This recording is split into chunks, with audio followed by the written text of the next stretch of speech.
Mastering verbs. The magic of verb conjugation. Hello learners. Today, we're going to dive deep into the world of verbs, more specifically, verb conjugation. Verb conjugation is the process of changing a verb form to indicate tense, number, mood, and person. It might sound tricky, but with practice and understanding, it's a breeze. Let's get started. So, what exactly is verb conjugation? It is the process of modifying a verb to indicate various aspects of its subject, such as the tense, when the action is happening, the number, whether it is singular or plural, the mood, indicating the attitude, and the person, who is performing the action. For instance, consider the verb to walk. In the present tense, for the first person singular, we say, I walk.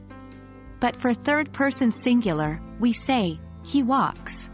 Here, walk is conjugated as walks to match with the third person singular subject, he.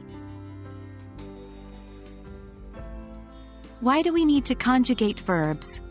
Verb conjugation helps us create clear, detailed, and specific meanings in our sentences. It tells us who is doing the action, when, and in what manner. It's a crucial part of mastering English language grammar.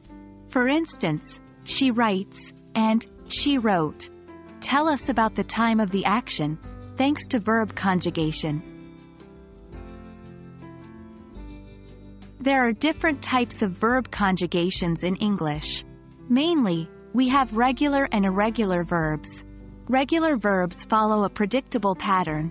For example, for past tense, we typically add ed to the base form. So, talk becomes talked, walk becomes walked, and so on. Irregular verbs, on the other hand, do not follow a fixed pattern.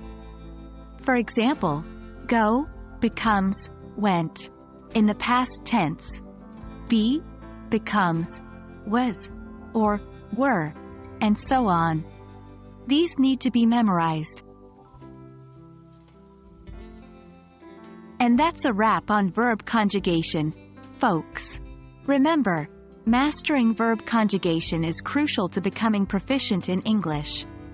It might seem daunting at first, but with practice, you'll become a pro in no time.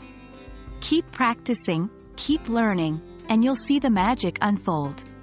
Until next time, happy learning!